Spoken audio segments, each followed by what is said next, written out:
Awesome. Well, hello, everyone, and welcome to today's event. My name is Laura, and I'm one of the Latinas in Tech board members here in London. Nice to meet you. So first, I'd love to just thank you all for coming today. Thank you to our panelists and our moderator. Today, we're thrilled to inaugurate the first European chapter of Latinas in Tech by introducing you to a set of inspiring Latinas who've been crushing it in different sectors of technology, both in the United States and in Europe. Before we get started, I'd like to introduce you to Latinas in Tech as an organization and the London board. I'll then cover a bit of housekeeping before introducing you to our moderator, who's going to kick off the panel. Next slide. Thank you. Our mission is to create a tech industry where Latinas are well represented through all levels of the ecosystem by empowering us to be innovators and leaders. And we're doing this by partnering with top tech companies to provide a safe space for learning, mentorship, and recruitment. Next slide. Perfect. Next slide now. Again. Thank you. So Latinas in, oh, I think we are missing one slide. Okay, there we go, that's it. Latinas in Tech was founded in 2014 in Silicon Valley. What started as a group of 4 friends is now a group of over 10,000 women, and our members represent every major tech company and the heritage of every Spanish and Portuguese speaking country. And today we're so excited to be launching that chapter in London. So a quick introduction to our board members. Next slide. That one, thank you. We have Ana Castrillon, who is Colombian Spanish, and she was actually a member of the original chapter in Silicon Valley. Ana's areas of focus is tech marketing. And Gigi Etienne, she's Colombian French, and she's focusing on tech sales and partnership. I'm Laura Woman, I'm from Peru, and I'm in software sales. And something that we have in common is that we all started our careers back in the Bay, and upon moving here to the UK, we realized there was a need for a community for Latinas in technology, specifically in London. So that's how we got started and reached out to the headquarters, and we're launching the chapter today. So, and we also really hope that you can join us as well. So for that, I encourage you to visit our website, which, next slide, please, Anna. Perfect. So please visit us on this website. You can register and you can create an account so you can see all the upcoming events and get access to different opportunities, including recruiters and more. So now a bit of housekeeping. Feel free to interact with the community via the chat room below, and you can post your questions to the panelists in the Q&A section. We're going to be monitoring those questions as we go. And to kick off the panel, I'd love to introduce you to our moderator, Lucrecia Iruela. Lucrecia is an executive coach with a degree in law. She is part of the prestigious group of Marshall Goldsmith 100 coaches. She has over 15 years of experience coaching leaders, empowering new CEOs and new managers to take their companies to the next level. Lucrecia is a successful businesswoman in both Latin America and the United States. So now, Lucrecia, off to you. Hello, this is our first time here in Europe, so I'm super happy. We have 2 friends actually. So let me read the bios, and then we're going to start having some discussions. Margarita, she is the head of EMEA Marketing at Asana, where she leads the EMEA regional marketing and localization teams. Originally from Colombia, Margarita has lived in 4 different countries and has traveled to almost every country in South America. She's responsible for the go-to-market strategy and for growing Asana's presence in our priority markets in EMEA. Margarita was also one of the very first members we met a long time ago in Latinas in Tech, and she sat on the board of Latinas in Tech for 4 years. Natalie, she leads the EMEA Sales teams at Figma. She's an Afro-Latina, Colombian from the Pacific Coast, Chocó. She was born in Cali, Colombia, but grew up in Geneva, Switzerland, before moving to the US to play basketball in college. She recently relocated to London to help launch Figma's first European office in London as well. She worked at Google, Twitter, LinkedIn, and outside of work, she's a former professional rugby player, representing the US in 3 World Cups and Colombia at the Olympics in 2016. So this is gonna be fun, girls. Thank you. for coming. I have a few questions, but let's see if we can open a little bit of debate, because it's very, when I read your bios, is these two paras are multicultural by definition, of course. So Margarita, I would like to start with you. Tell me a little bit, or tell us a little bit about your journey and now head of the EMEA market with Asana. Sure. So hi, everyone. My name is Margarita. As Lucrecia mentioned, I'm originally from Colombia. I lived in San Francisco for a decade, actually, and I moved to Dublin, Ireland, 7 months ago. So for the past 8 years, I have been working in tech, focusing on expanding new markets, building regional teams, and creating regional marketing and localization strategies. And prior to Asana, I work at Weebly and also at Evernote. And I see that Martin is actually here, and I work with him at Weebly. So I'm so glad that you actually joined us today. So that's kind of like the summary of my journey. And I want to talk a little bit more how I got to the head of EMEA marketing. So my journey has been incredible at Asana. I joined as the first international marketer, where we're just like starting to expand internationally, and no one was really owning localization. And I'm super passionate about that topic. In the past, I have really not, like, I was not owning that function.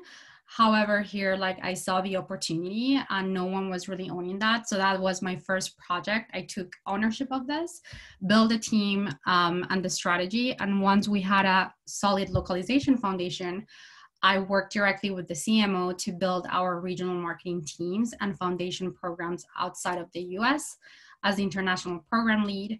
And as part of that job, I had to travel to our different offices. And the first time that I came to Dublin, I loved the environment of our office and how multicultural it was, because there were different people talking different languages from different parts of Europe and South America. And I felt like home. And also, I have my sister living in Paris. So it was really important for me to make that move to be close to her. So after 2.5 years of working in her quarters, the CEO offered me this role.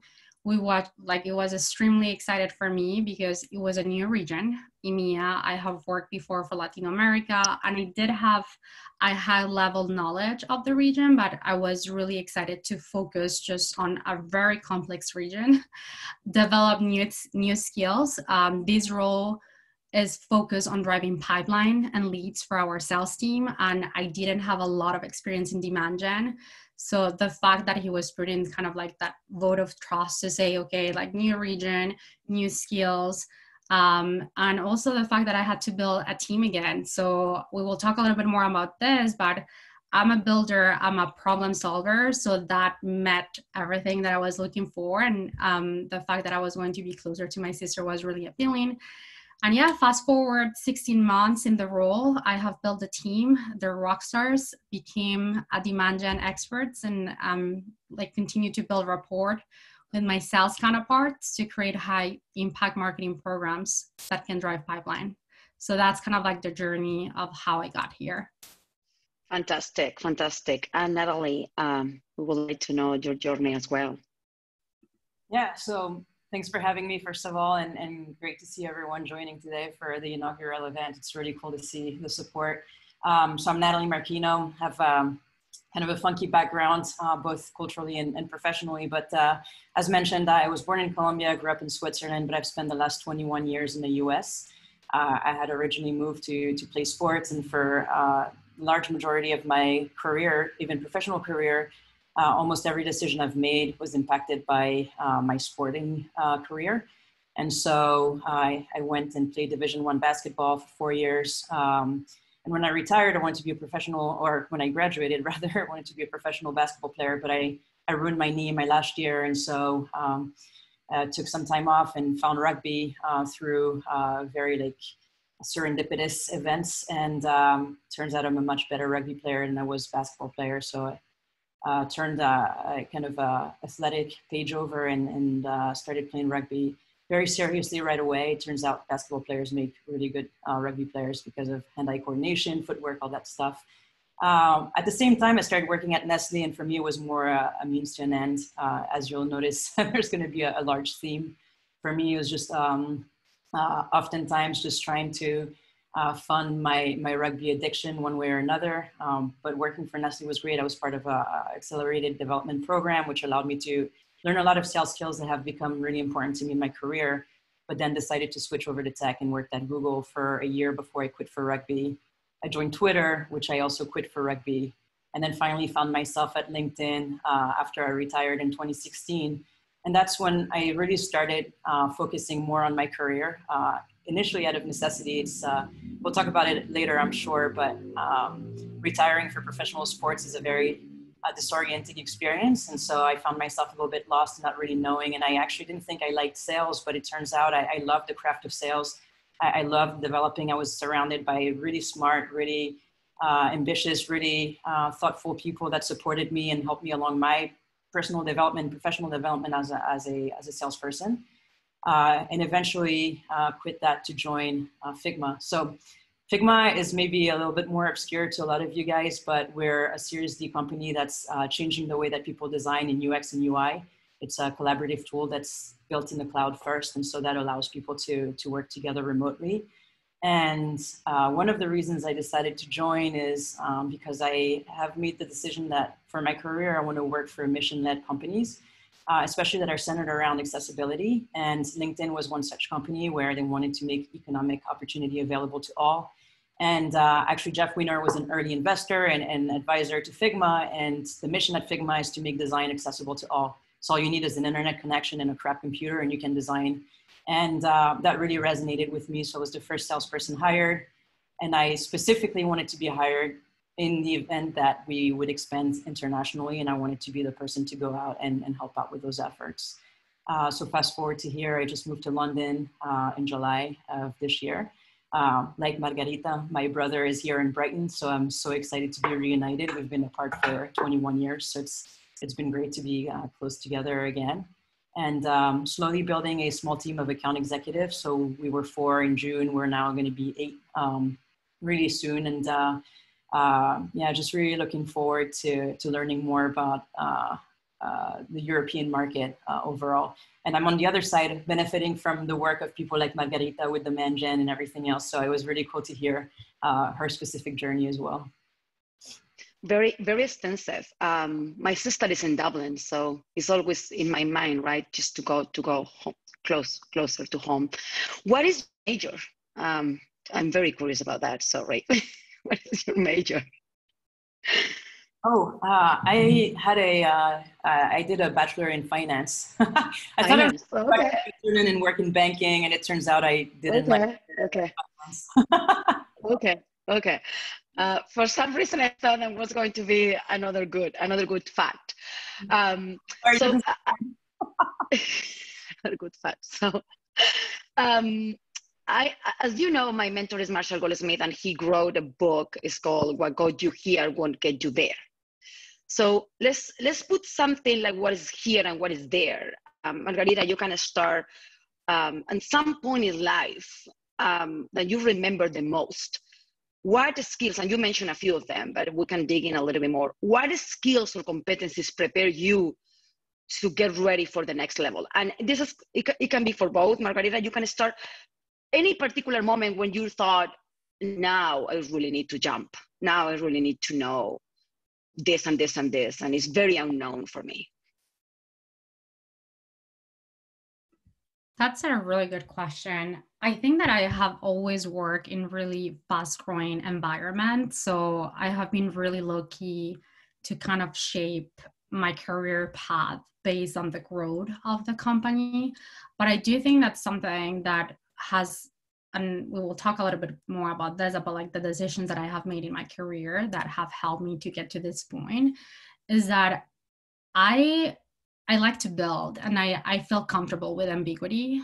And I think that especially when you work in fast-growing companies, that's really, really important. Like not having a really prescriptive way to do it, or don't having a job description. Like always think, what is the priority for your manager and how you can be a problem solver.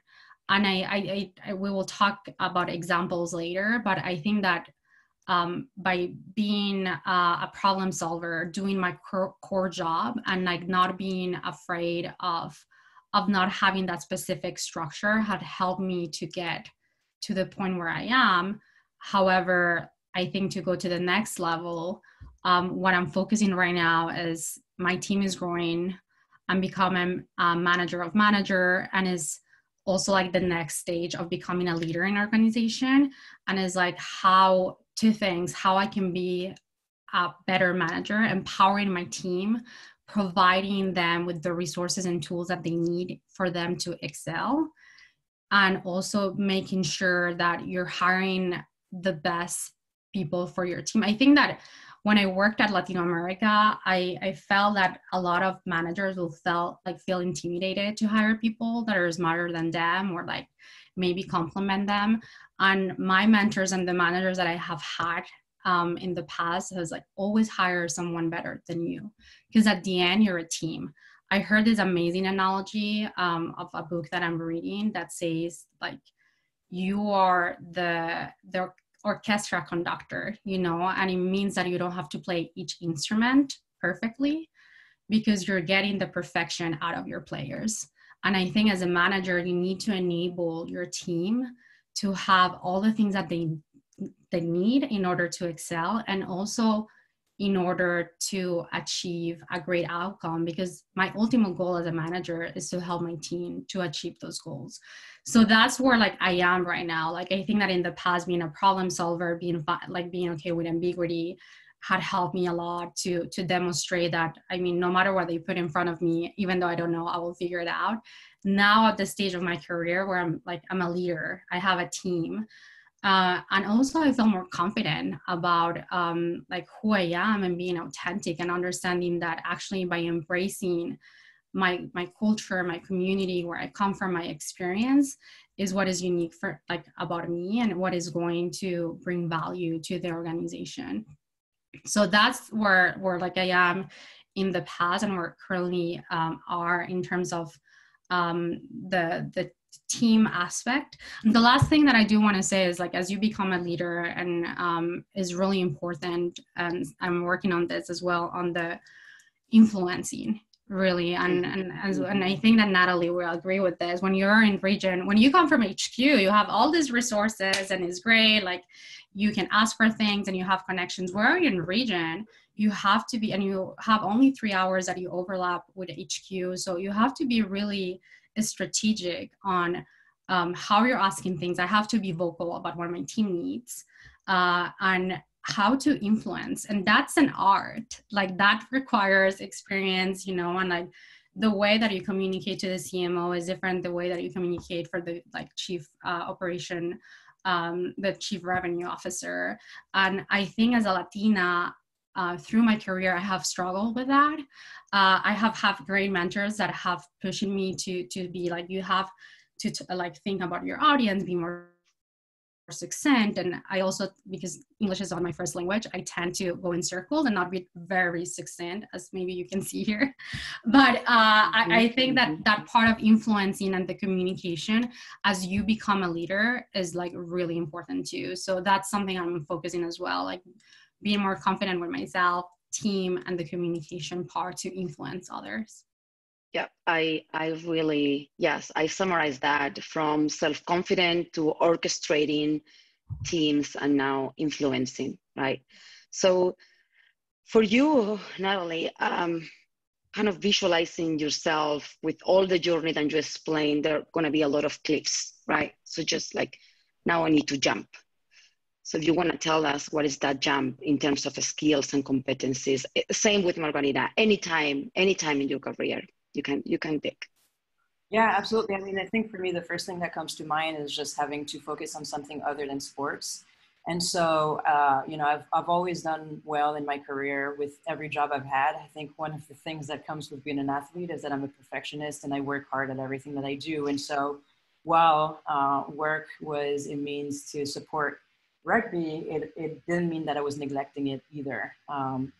But I don't think I really started refining my craft until I really transitioned out of rugby and started realizing if I want to be serious about this, I need to learn how to become a better presenter, better communicator, better salesperson, better negotiator. And just, I feel like finding LinkedIn at the time that I did was really what kind of helped me boost my career because, again, of the support that I had with my coworkers. You know, I had a coworker from, he's English Danish, who would come in early. I would always get to work around 7:30, which I don't know why, because I'm not a morning person, but I just want to get there early just to prepare. And preparation is the other thing that goes along with being an athlete. And he'd always be there really early as well. And we just whiteboard and talk. And through kind of these conversations, I realized that I needed to be more of a sponge. And it kind of coincided as well with a part of my rugby career where I started learning a little bit more about fixed versus growth mindsets. And I realized that I actually had a dual approach to things. For rugby and sports, I'm very growth mindset. I know that if I put in the hours, I'm going to succeed in something. But for work, I was very fixed. I just thought, oh, I don't know how to do this. I'm just going to coast until someone figures out that I don't know what I'm doing. But I started really applying that to my career as well, and just asking a lot of questions, surrounding myself with people that I thought were doing things well, understanding new ways of thinking about things that I had been doing in the same way in a lot of, for a long time. So that's one thing. And then I think I don't want to add too much to what Margarita already said, because I completely, first of all, I love the analogy of the orchestra. I think that's a beautiful way of really talking about building a team. But I think for me, what really stood out is having to transition into being an individual kind of contributor where you're very self-centered, and not in a negative way, but you're responsible for your own success, to having to enable other people to be successful in their role.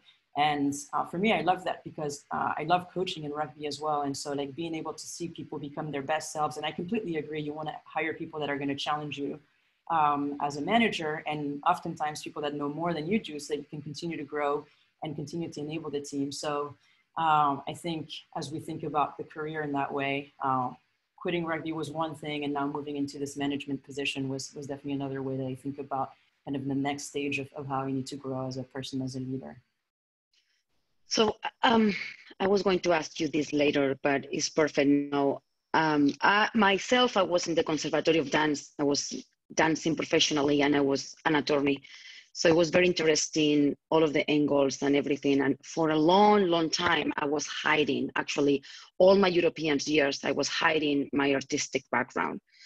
And then I was in drama school and working as well. So I was dancing and acting. I was hiding all of that until I came to the States. And the attorneys were like, wow, but you were doing all of that. That's fantastic. You can do this and this and this. And I was like, what are they talking about? So for you, you mentioned perfectionist, and you mentioned preparation, and you mentioned growth, mindset, just what is coming, right? What else you realize that is a fantastic tool that you never thought, and sports could give you? Yeah, I have been thinking about that a lot. And I think, first of all, believe it or not, I too was a ballerina for 10 years, but I'm sure I was way worse because... well, now you need to add another one, right? You need to add one more. But I think like with sports, I feel like it really made me a very resilient person. And I don't know if I was always resilient and sports brought that out of me, or if, I became it. But, I think the best example that I can come up with is like, I see sporting failure as a way to overcome and to continue to push forward. That's the best example I can give you is in 2014, in my last match at the World Cup, I broke my jaw. I got hit in the head, and like I broke the mandible in my lower jaw. And I went home and did an interview at Square with my mouth wired shut. And I actually got the job, and I was just like, okay. And the whole time, I think they probably gave me the job because they were like, who comes to an interview with their mouth wired shut? And like, to me, I was like, well, I'm not going to quit just because I can't speak normally. And that's just how I think about things. And I think that's a rugby thing. And maybe that's too crazy an example. Like there's all these stories of rugby players that go back in with like, you know, broken nose, broken socket, all this stuff. But for me, I don't like to stop. I don't like to quit. And that's something that I definitely have learned, I think, through perseverance and injuries and things like that. I think teamwork, you know, you mentioned like how in the US people appreciated what you were doing outside. And I think that's so true. Like people love competitors, they love athletes, they love dancers, which is like an artistic form of athleticism, you know, and like people always push that. But I think I never realized just how beneficial it is to work with a group of really eclectic people together and understand how each can contribute, even if we have different backgrounds, different ideas, different ways of communicating them or dealing with conflict and everything else. You really learn how to maneuver those relationships. And yeah, I think that's something that I until recently didn't realize sports really taught me. Yeah, big asset. It's good storytelling and resiliency right now. That is it's a big word now in leadership. Both mentioned relationships, and I need to ask this, and this is my first time pretty much ever that I can freely feel that you are having the same experience with multicultural, with diversity, with different backgrounds, right? I'm from Spain, but I'm in the States. And then suddenly I become a Latina. I don't know what is Latina, and now what is Latinas in tech in Europe. So, well, let's have some discussions about what is diversity or multicultural for you. You can start, Margarita. You know, just take it as the way you want it. Just differences, US, Europe, your feelings, your perceptions, things that you are observing with new eyes, because now you are in Dublin. So diversity, multicultural, just open space. Yeah, sure. So we were talking about this yesterday. I think that I have been living here for 8 months, and like my first kind of initial thoughts is diversity in the US, like based on the companies that I have worked and also being part of the Latinas in tech community, it was more about like the different races and like also different languages. And I feel like when I moved to Dublin, like this conversation, I start like having conversation with friends and coworkers about like, hey, because they will keep referring like, yeah, Dublin is pretty diverse. It was like, it's pretty multicultural, I think so, because there's a lot of people from different countries that speak different languages. But I don't know, I always go back to what does that mean, you know, as like, and like we talk a lot with coworkers, like diversity tied to the race, is diversity tied to the country. And for me, I think that diversity is having different people from different perspectives in a room when we're making a decision or when we are having an idea, is being able to see things through different angles, you know. So that's what I think that is most important. Like I think that trying to put the race card or the language or country side of like, hey, there's a lot of research that says like when you have different perspective when you're making a decision, you make a better decision.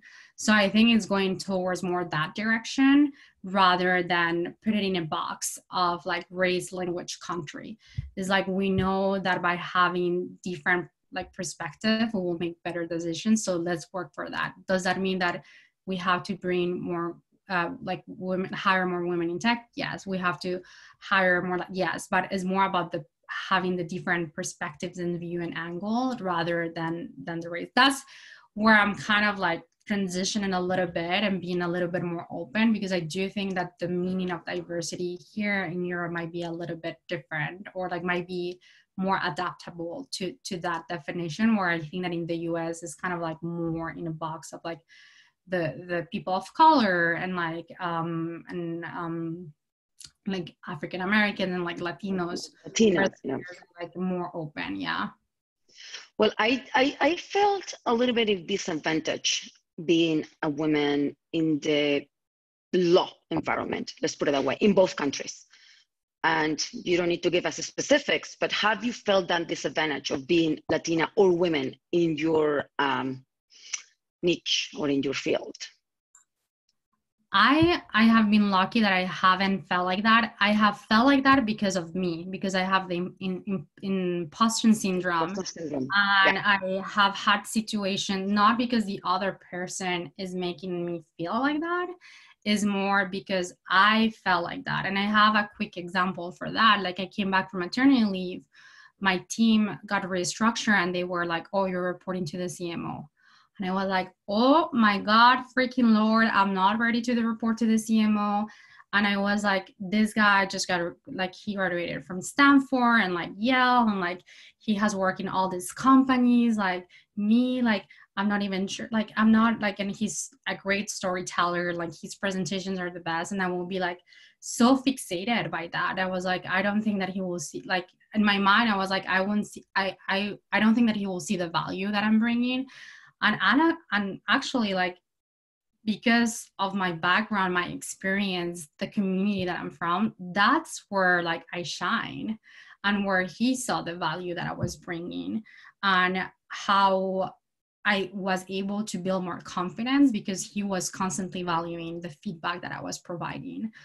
Fast forward 2 years, has been a great mentor. He's my sponsor at Asana. And I think that this was like a great kind of like shaking situation for me to really embrace again who I am, and making sure that what I bring to the table is like that, like what makes me different and like what makes me valuable is my experience, my background, and the community that I am, that I'm part of, and like embracing really that.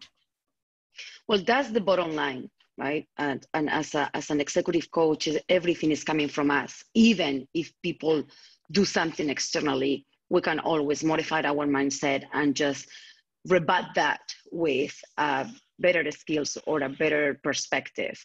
But the reality is sometimes we hear, right? It cannot be it. You know, we cannot be affected by that. It cannot affect us, but we experience that labeling or that, you know. So Natalie, if you want to talk about diversity, multicultural, please do it. And if you want to go further as a African Latino, African Latino, how you describe that, explain that. And yeah, in any situation, hopefully it's not affecting or never affect you, but externally we have some threats, let's put it that way. Yeah, I mean, you both said so many things that resonated for me. You know, I think same as you, like before moving to the US, I didn't really think about myself before I identified. And then as soon as I moved, you know, I was put in all these categories and all these buckets, and I didn't feel like I ever really fit into one, you know. And in my first job, especially, granted it was in tech, but I felt like, you know, I was warned multiple times about my behavior and like not letting people see too many things. And, you know, a lot of people commented that I didn't sound Black or things like that, which, you know, a lot of people experience when they move to the US. And obviously it's coming to light now how these kind of microaggressions play a role. But I think I agree. Diversity is a lot about having different voices. And what I would add to that is also about representation, like having internally a population that's representative of what the country looks like. And so often like companies struggle to do that, I think generally speaking. And when you work for a US company that's then expanding internationally, there's always going to be some scrutiny around like how are we improving diversity even as we go out into these new markets. So I think diversity is definitely, it's tricky, but there are companies that are doing it well and that are really focused on it. I feel like similar to Margarita, I'm very lucky that I'm a company where right now in sales, like working with another woman in sales in your same team is very rare. And right now I manage 4 women. We just added our first guy. And when I was in the US, when we first started, we were a majority female sales team. So I really appreciate that as well. You know, having just looking to hire the best people, not necessarily like the best XYZ person.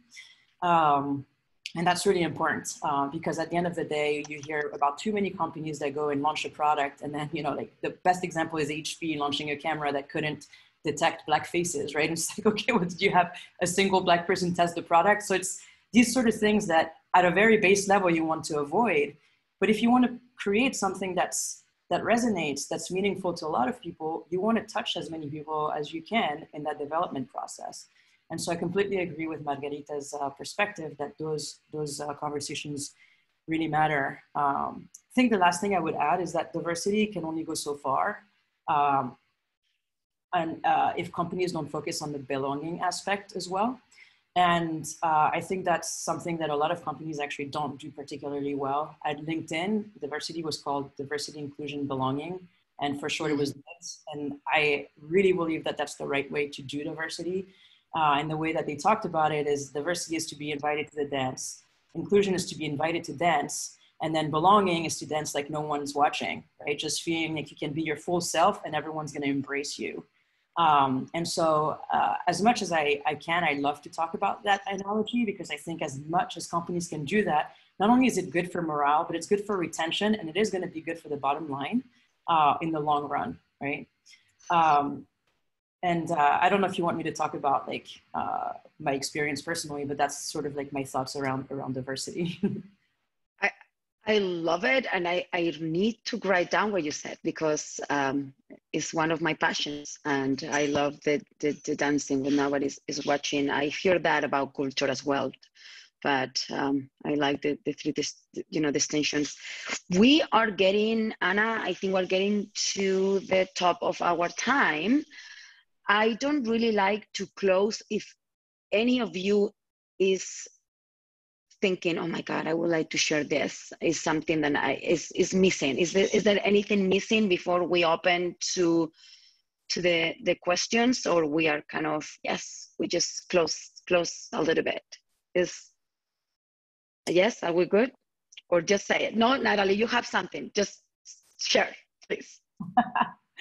No, I think something that was one of the questions that you had asked, and then something that Margarita said earlier. I think the only thing I would add is, when I think about what would I have wanted to know, or what would I have told my younger self, or like someone in this situation, is to just think that you'll get success is going from failure to failure in a way. And I was always afraid of that fact. It's just like Margarita said, be your full self, be your authentic self. People hire you for the unique qualities that hopefully they hire you for the unique qualities that you bring to a job. But don't be afraid to let that sort of shine through and take risks, right? Intelligent risks, I think, but take risks, try things. Because I think for a very long time, I was in a very narrow lane, just trying to coast and trying to be a good employee and like all these things. And I think that it's only when I started realizing, oh, I can expand beyond this, that I actually started flourishing in my career and being promoted and seeing success. And so I really loved the idea of the orchestra. So you're playing your own beat, you're playing your own instrument, you're making your own music, and eventually it all work well together. But that can only happen if you're playing with full force and full passion and full confidence in yourself. So if I could do it all over again, I would believe in myself a little bit more, I think. And I will complement that by saying, like, always remember that if you are the only person like you in the room, everyone is going to benefit from you because from you being in the room, because you're bringing that different perspective and a different point of view. So I think that that's really important, because sometimes we might get that imposter syndrome, but it's like the opposite. Like, embrace that, because actually people are benefited from you being there and bringing a different point of view. I am enjoying so much. It's just learning every word. I mean, I can just be meditating on your words for the whole day. I'm putting my thoughts together, and this is kind of my summary for the audience. Yes, companies are getting more open to diversity, to representation. Yes, women are having more seats on the table, but we also need to do our part, right? The world is ready for the uniqueness. But if we don't get all of the pieces of the puzzle and put it together to expanding, as Natalie said, expanding ourselves and to take the risk to say, this is who I am, early. We don't need to wait until we become a VP. Then we're gonna have more visibility, as Margarita was saying at the beginning, and we're gonna get the job that we want. I mean, I assume that they're Latinas in tech, they're more professionals than entrepreneurs, or getting the company and of your dreams, right? But we need to do our part as human beings, as a professionals. Go ahead, please. No one is going to advocate for you as much as you can do. So you need to advocate for yourself. And my coach keeps remind me that, because like you can have sponsors and mentors, and those are really important, but you need to advocate for yourself. So be vocal about what you want with your manager, with compensation. Push for compensation, because no one else is going to advocate for you if you're not advocating for yourself. And I will say that it's pretty amazing to be in a panel for like Europe, where we have 2 Latinas with not a lot of experience in EMEA, leading teams for sales and marketing. That's pretty amazing. And like, for me, is like a testament that sí se puede. And like, I think that I hope people get inspired by that, because usually we'll say, well, like someone who has experience in Europe have to be in a leadership position. But I think what we have shown here is that by the learnings that we have had in our career journey, and like, taking risk and like working hard and doing our job, and maybe having the right mentors and sponsors too, we got here, but it is possible to do it. So I think that that's pretty awesome as well to see that. Yeah, Natalie said preparation. She said preparation. So we cannot really, right? That's what you had to do when you are competing. And at the end of the day, we are competing, even if we don't like it, right? But that's what we need to do every day, is like moving the needle. So, are we ready for questions? Yeah. Let's see what we have. I don't know. I haven't opened yet. Yes. So work after COVID, more remote work. People can work from everywhere. Okay. So Hurtado said, relocations are no longer a thing. Considering this, what will be your advice on how to justify or approach your desire to relocate to another region, especially for someone who is mid-career or not in a management level? I don't know if this is for anyone in a specific. I can tell you something before jump. Everything is so much, and from my experience, and I work with a lot of the companies in the Valley, you can also start advocating for yourself. And the companies don't know what relocation is going to mean. So if you have a strong desire, maybe even more, right? Maybe relocation is even more getting closer to something that you can add more value being there. So I think the companies are already also changing. So that's kind of my perspective.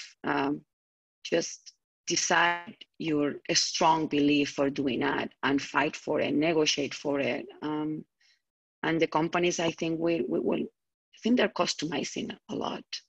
So that's my approach. Yeah. I would say that completely, like, research what the company's policies are moving forward. For instance, for Figma, we're adopting kind of a hybrid policy where we're going to have hubs, no longer kind of real offices, but regional hubs. And people can, depending on the role, there are some roles that do require kind of that proximity. But for those roles that don't, I think the company is going to allow people to work remotely. But we are going to continue to have hub-centric positions. And so those are the roles that, you can apply for if you wanted to relocate to a specific area.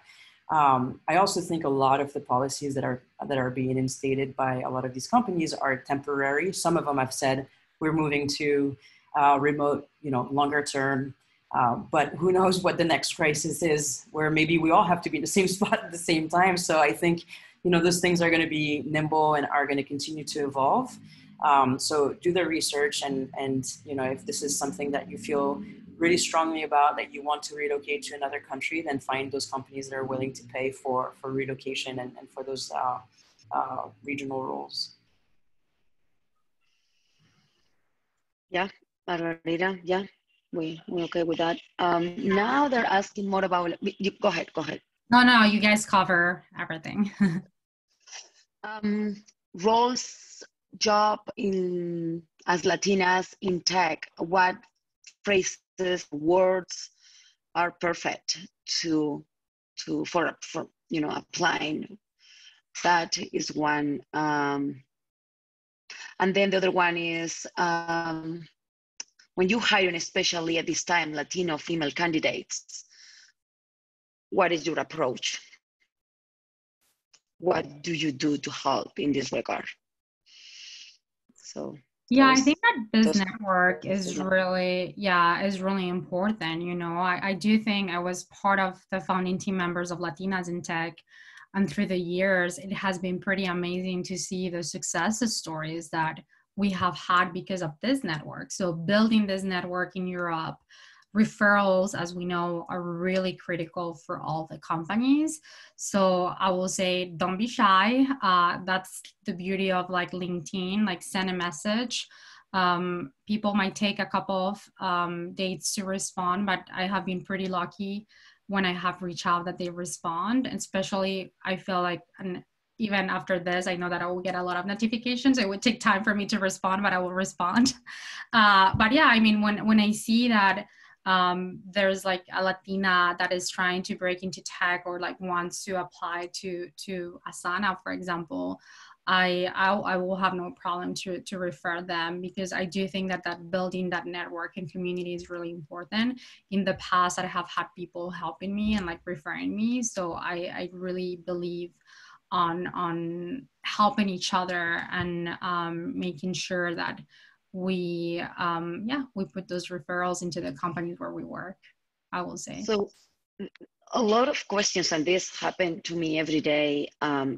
The participants are like, yes, I get it. This is really abstract, but what will be the magic word? What will be the word that you can put LinkedIn or you can put, in your resume? I assuming that, I think Cynthia asked this, I assuming that is in marketing, or in sales. Is there any magic word? Then you can start putting and applying that, a lot of emphasis in specific descriptions or the specific words. Marketing is a little bit more complex because it depends if you want to be a generalist or you want to specialize in a channel. So I think that the keywords will depend on that. But anyways, for me, what I look when I'm hiring, again, problem solver, being able to deal with a fast-paced environment. And also I like something that Natalie said, I think what is the beauty of what I learned about Silicon Valley is actually failure is a success, because if you're I love when entrepreneurs are actually applying to different jobs and they have started their startup and it didn't work. For me, that shows so many things, because they were able to create something, work in different areas. They were resourceful. I actually love when they start with a story of you know what, I struggle doing this, or this was one of my failures, but now I'm here because I realized that was not maybe the path.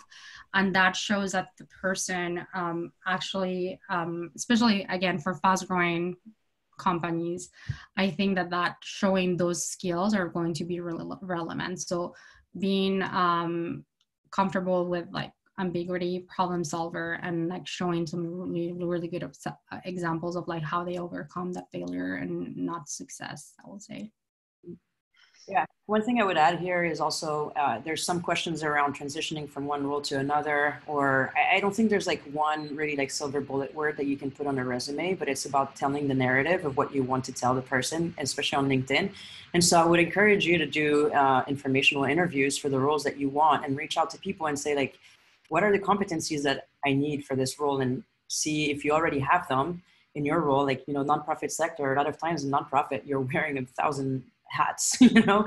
And so you have a lot of competencies that can translate really well in sales. And so it's just putting that narrative together, like talking about closing new funding or potentially creating new partnerships, or how, you know, you were able to manage multiple projects at the same time. So these informational interviews can really give you a sense for what the industry might be looking for and help you curate your experience to tell a story that will relate really well with the job you're trying to get. But yeah, I mean, I think I agree. There's a lot of things you can't tell necessarily in a LinkedIn resume that are the stories that Margarita and myself are looking for, right? This resilience, that sort of thing. I think Cynthia is saying a big thank you, because you girls have been extremely concrete, and I personally appreciate that. The two things right now, they're self-confident or confident, and then ambiguity and uncertainty.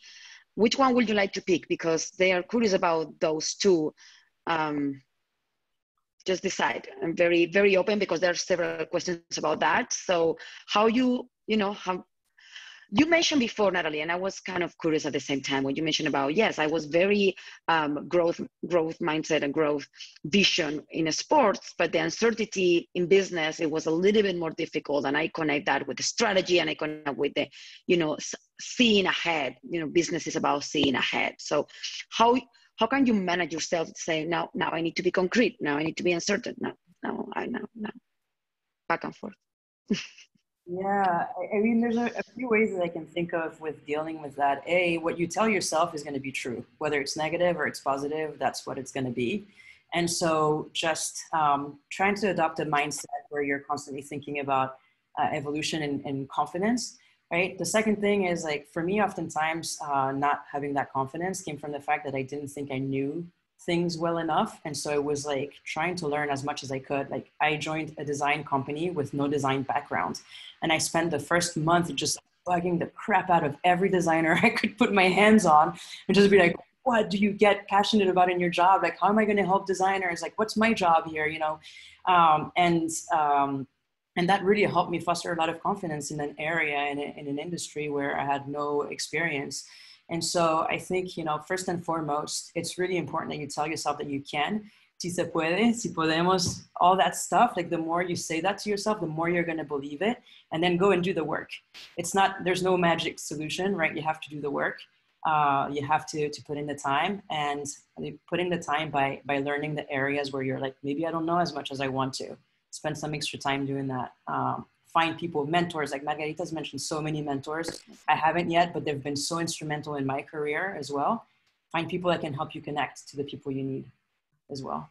Yeah, plus one on that. When I moved to Europe, I didn't have a lot of experience on demand gen, which is core of my job and what my team does. And I think that what it really helped was, and the beauty also about Silicon Valley is people are pretty open.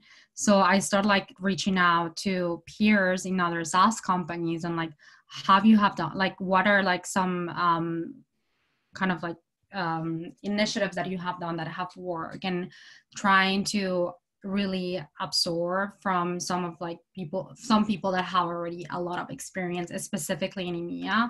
So I agree with Natalie. You have to do the work, and you have to take the time, especially when it's like related of, like, when I say problem solver, if it's something that you don't know, but you know that is a top priority for your manager, and maybe you will not know, like, you will say, like, throw it out to me and like I will figure it out.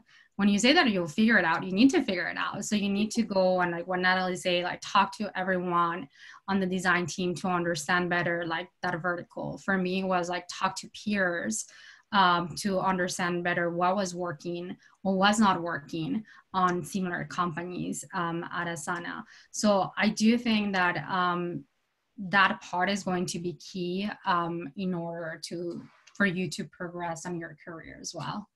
Finding the time to when you don't know like a specific skill, like to learn about that. Mendez is asking if sometimes have you been seen as aggressive or pushy when you advocating for yourself. My intuition is, and my practice is, know if you are prepared, you are your own advocate. People will see it as, you know, she's standing and she knows what she's talking about. What are your answers, girls? Pushy or aggressive? I have heard sometimes that people refer to me as being really intense, like intense personality. So I feel that is because or like you're really passionate. Like I feel like they tend to say like Latinos are really passionate. For me, I feel like the intense part is actually, I don't see it like as a something bad. Actually, I'm really, I work, I'm so glad to hear like actually Figma have so many women in sales, because for me, we're working on that. My leadership group, I'm the only woman, and I'm like, and I'm like strong, and like I go to those meetings, and now we're not doing this. Yes, we're doing this. And I think that is the part of like building that confidence when you know what you bring to the table, when you know that your experience, and actually the fact that I'm like one of the only women in the leadership team, I know I bring in a different perspective that is going to arm you to present yourself as like, okay, I can sound intense, but I know that I'm like doing the right thing. So that doesn't like kind of intimidate me anymore when they say like intense and passionate. Yes, I am intense, I'm passionate. Yes, I'm Latina, and I'm like doing my job, and I'm not like going to say yes to what you're asking me because you think like you're right. So, and I think that comes from like the experience, and again, making sure that you know what you're bringing to the table and that you're like complimenting the other people that are there. The rest, yeah, Natalie, you're strong too. So yeah. Well, the only thing about that is like oftentimes I can feel really intimidating advocating for yourself in negotiations, and so I completely agree with what you said. It's about like doing the research, and you know, it's uncomfortable to talk about money with peers, but I would really encourage you to do it as much as possible. Guys talk about money all the time, and you know, the more you can be educated around like how people are getting paid, like what that role is worth, like what you're worth, especially, right? And then just come in and back it up. Like, this is the work I do. This is what this is what people are compensated for this job in this area with my amount of experience.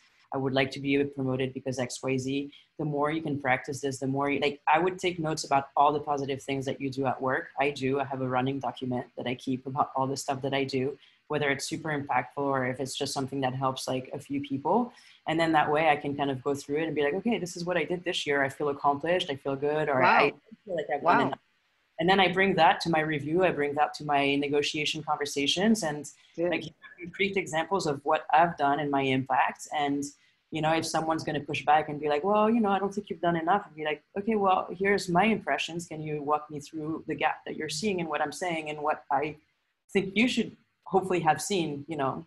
And that's an advice that my just previous manager at Figma gave me, and he does that himself. He's the, you know, head of sales, and I think it's a really invaluable piece of feedback or a good practice to have. Yeah, I love that. I love that. Thank you. Yeah, at Asana, we have our like self-review where we keep track of that. But I think that I go back to the same message that I was saying at the beginning, like you need, like, especially for like the compensation conversations with your manager, you're the only one that can advocate for yourself. So like having, I mean, your manager will do, but also like if you're in a big team, there are different priorities. So you have to have really clear, like what is the value that you have brought during that period of time. What Natalie says is beautiful, like keep track of not only the accomplishment, but also like when your manager like appears and you know, like, hey, you're like doing a fantastic job, this, and like, I think that will back you up a lot. And when you have those conversations, it will help you to build your narrative and be prepared for that as well. And also like build the confidence, like you're reading like 2 pages of just achievements that you have done in the past 6 months. You will go to that meeting like, I deserve this. And that will build like more confidence. But I have seen times where people, they're not keep track of that, and it's difficult when you have that conversation with your manager to kind of like go back and like track all those different things. So that's like really great advice that Natalie provided. I would like also to modify that suggestion to people when they're trying to get through the first one or the first impactful role.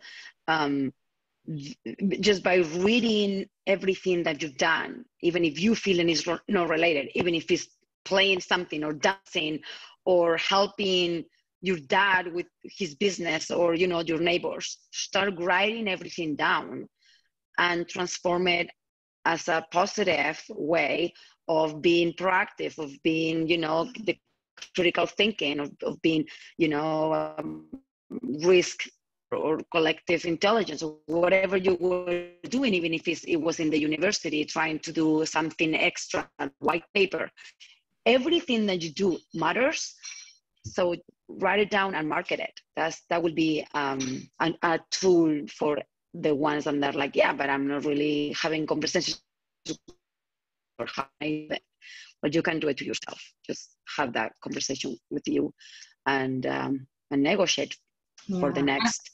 I don't know. I think we're good on time. Go ahead, please. And I was going to say, as a manager, I always encourage my team to be vocal about what they want, not only on the compensation side, but also like on their career, like growth. I think that you have to be proactive. That should come from you, and you should build that with your manager. But I think that, yeah, having those check-up points every 6 months of like how this is what I see myself in a year, like this is where I want to go. But also I think that is a lot on the individual contributor rather than like you co-create that plan, but I think that you have to be proactive rather than reactive on that. I also love, I'm having a lot of discussions these days about proactive and reactive, and I love responsive. So I hope that everyone is going to be responsive, because we have had a lot of tools, insights, experience. I am so happy because you girls are rocking the world, and I'm back to my continent, you know, the old continent. So I love that you are in Europe, very close to my heart, coming from the States. So now I know that I have more friends there for where the future is coming. We need to leave. I don't want to leave, but we need to leave. I will say thank you. Any words to close? Gracias. Thank you so much for having me. This was a great conversation. It's amazing to have this panel with Natalie and you, Lucrecia. And I have met you for several years with Natalie. Hopefully when in London, we can grab a beer, all of us, and share more. And it's pretty amazing to see that you're building this community in Europe. And I'm really excited to start building this network of badass Latino women and help each other. So thank you so much for having me. And also is really special for me to be able to continue to contributing to the community now being in Europe. Yeah, thank you, Latinas in Tech, for making this happen. Natalie, please, last word. Yeah, no, this has been wonderful. I really appreciate the opportunity to be a part of today's event. I think I mentioned that I often get to talk about my experience as a Black woman in tech, but not often about a Latina in tech. And it's great to be able to share a little bit about that with this group. And yeah, I think same as Margarita, please reach out to me. On LinkedIn, Twitter, typically. Please be patient. I can sometimes neglect my messages, but I will get back to you, and really appreciate the thoughtful questions, and looking forward to staying connected with the group. And thank you for moderating. I think it was awesome to hear all of your challenging questions and get to think a little bit more profoundly about some of these subjects. Thank you. Thank you. Thank you so much for joining us, guys. We're so excited, and hopefully we'll see you in an upcoming event soon.